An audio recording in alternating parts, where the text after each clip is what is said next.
మీరు లైన్స్ రాసి మీకు ఎవరైతే ఇస్తారో అది మ్యూజిక్ ఇది కంపోజ్ చేయాలి అనేటప్పుడు అప్పట్లో 90s కానివ్వచ్చు, ఇప్పుడు 20s అరుంధతి వరకు ఇది చాలా డిఫికల్ట్గా అనిపించిన ఏదైనా ఒక మ్యూజిక్ ఆల్బమ్?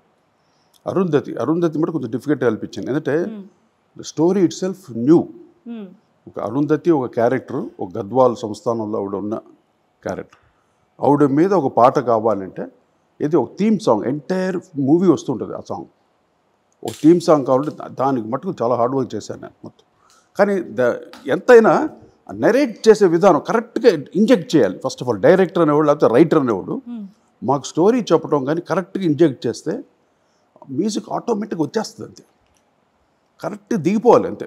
నాకు అలాగే నువ్వు నాకు నచ్చేవైతే మా ఈయన త్రివిక్రమ్ శ్రీనివాస్ గారు కూర్చోబెట్టి అలా ఇద్దరు కూర్చొని నవ్వుకుంటూ చెప్పాడు. అసలు చెప్తుంటేనే మ్యూజిక్ వచ్చేసింది టోటల్గా.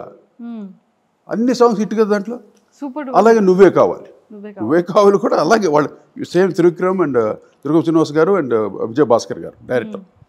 అలాగా ఆ డైరెక్టర్ చెప్పే విధానాన్ని బట్టి ఉంటుంది టోటల్గా.